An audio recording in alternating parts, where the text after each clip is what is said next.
Okay, so when you download the Satara, you're going to get a 3MF file for the lightweight PLA pieces and also for the PLA Plus or PLA parts. I recommend PLA Plus, it's more durable, and the TPU hinges. So let's open the lightweight PLA piece. So I already have something open, so I'm not going to save it. And it says here load on. You had previously modified your settings. You can save or discard the preset values you have modified. So discard,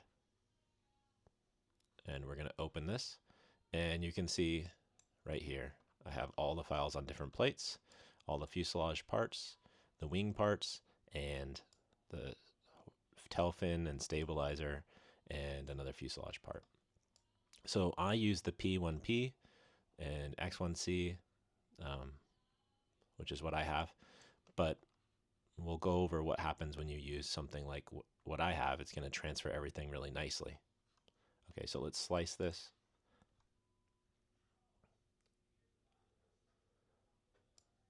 All right, so when you see here, when we go down, you can see there's a single wall. There is a gyroid infill, and also there is no attachment anchor for the infill. You can see there's no extra part on the wall. That saves a lot of weight. So we can look at our settings here, one wall, two top layers, two bottom layers. You could change that to 3 on some parts if you'd like. 3% infill, and this is an important setting right here, maximum length of infill, 0. And the sparse infill direction is important if you're using something like the 2D lattice for the wings. We'll go over that in a second. Quality, you can use 0.2 or 0.24 if you want to save some time. I've used up to 0.28, I think. It saves you some time. Depends on if you're trying to get something done by the morning or the evening. And 0.4 on everything here. And all these settings are pretty important to get everything. The classic is a big thing. Lots of people use Arachne, and that gives you a jumbled mess of a print if you use that.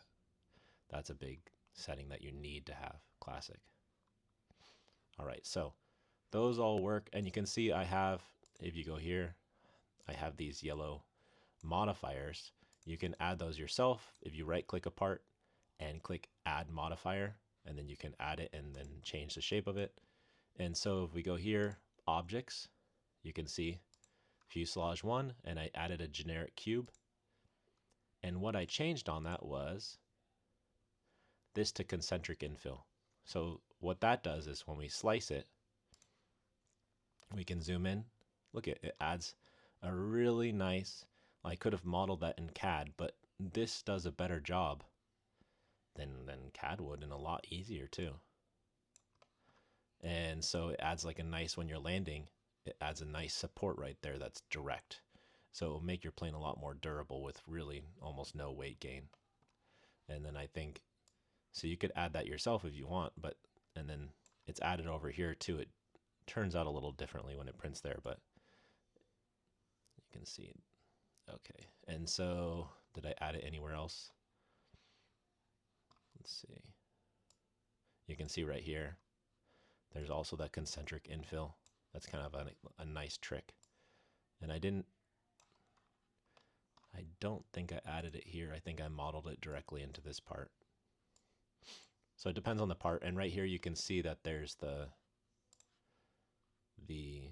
part for the PLA brace. So what was happening is when the fuselage, when I had a rough landing, because you know sometimes you do, and then it would break apart and I have to glue it back together. But this PLA brace has kept it a lot more sturdy. And it's just a simple thin piece of PLA plus. Okay, let's look at the other plates.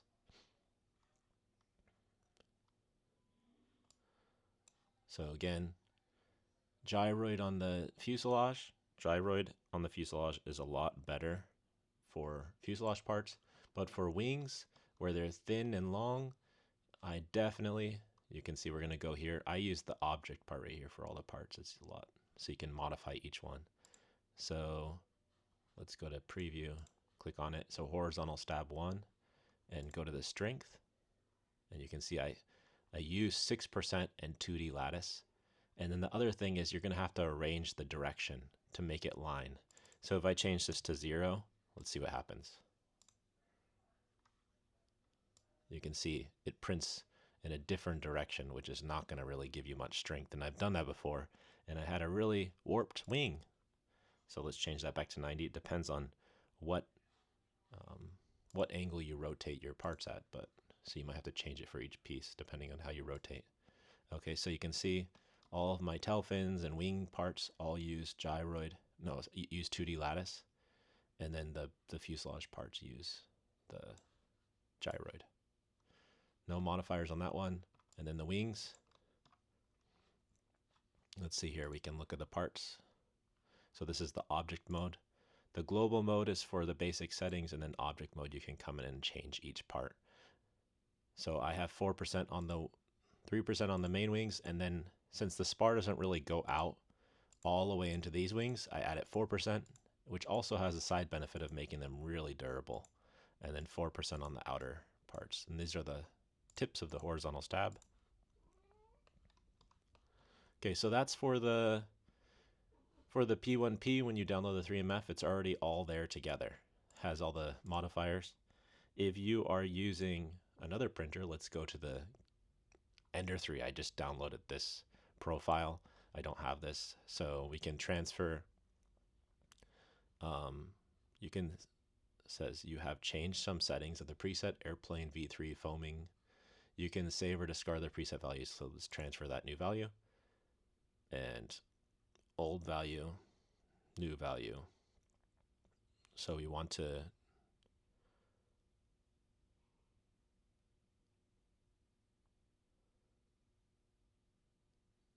transfer. Okay, so let's see here. All right, so it transferred the 0.24, but for some reason it doesn't transfer the other settings. I don't really know why, but so you're gonna have to go here, and then you're gonna have to go look in the manual. You're gonna have to go look in the manual here, right? And then you're gonna have to see all the settings right here, like classic wall generator, line width to 0.4, perimeters 1, and you can just change all of these yourself for the base settings. And then let's see here. So let's do that. So gyroid for the base settings, gyroid and 3% and 0 infill anchor. And then we gotta find the classic. That's a big one. So Arachne, get rid of Arachne, go to classic. And then let's see, what else do we need to change? Okay, I think we have all the settings, right? And then the speed is really dependent on your printer, but I definitely think you need to go. I go really slow. I go like this, and then the whole time I print like 50, even on the Bamboo Labs. But depends on your printer. Maybe you have to go even slower. You can go faster. I think I've printed up to like 90, 80 or 90, and it was okay, but I just like to go slow. So your printer, you're gonna have to change all of this to what your printer can do. I can't know exactly. And then wall loops, 1, and then 2 and 2. Let's try that. Okay. And then also you can see here now it changed to, we go to others right here. It brim type. I like mouse here. That's really good. Easy to get off and still keeps it stuck to the plate. Okay, there we go. So let's go down. And it looks like it saved all of our settings, the special settings I have for each piece. So that's pretty awesome. So it has all the same settings for the other pieces. Good. And let's check here. And you can see it has the right settings. It has that 2D lattice, which is awesome. And then let's check over here with our pieces with our modifier.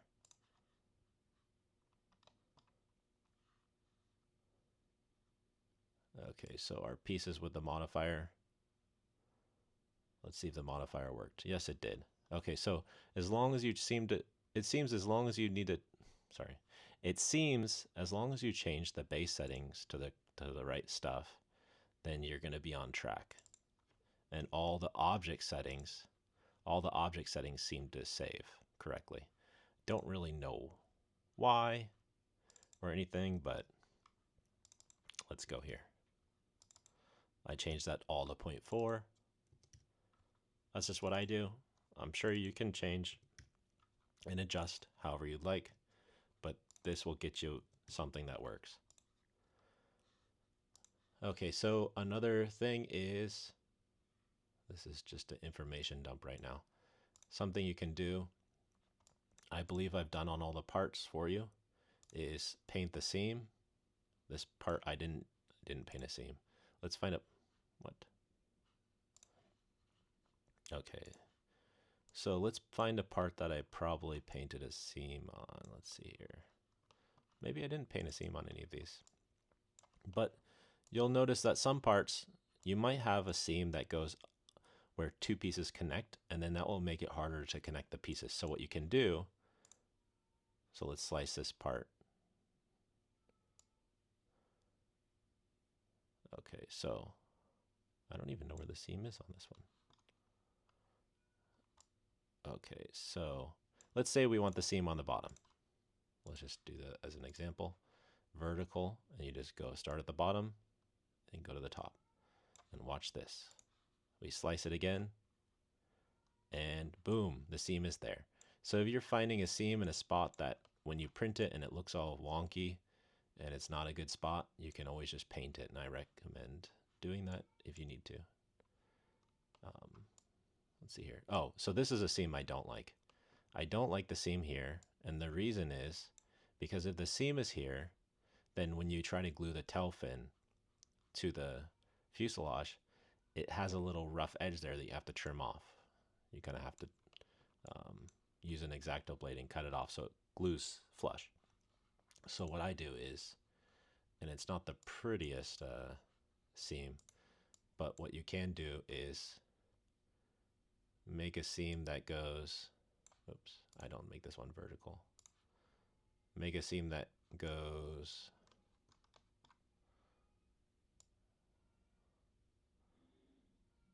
like that. That way you get a seam that does not affect the bottom area.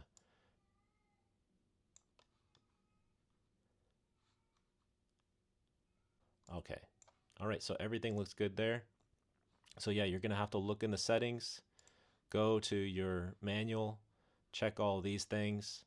Some of these settings like the Z-hop when retract and stuff like that, that really depends on your printer, but all of the other settings like classic wall generator, you need that. You have to have that. And then the lightweight PLA profile, I think that transferred for this one. We can look here. It says PLA silk, which I don't really know why, but when I go here, it has the right settings that I use. And the main thing here is the flow rate right here, 0.598 or 0.6, and then the temperatures. Lightweight PLA, I recommend like a lower starting temperature because sometimes it sticks if you print it too hot in the beginning. And I just make it 242, seems to work fine. And then I have in the manual like 248 or 249, but I've been trying 251 lately. Again, depends on your printer exactly, but this should get you started.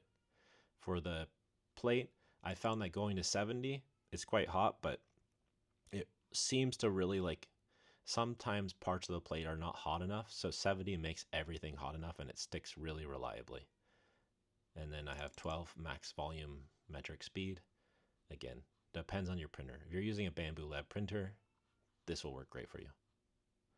And then you can rename this. It seems like when you switch the printer, it changes the name again. So you can say lightweight PLA. Okay, and then see here. Do I have anything else that's changed? Yeah, so I have the retraction changed. You might need to just mess with these depending on your printer. Again, works great with a Bamboo, seems to work great, but I don't know about other printers, but should get you started.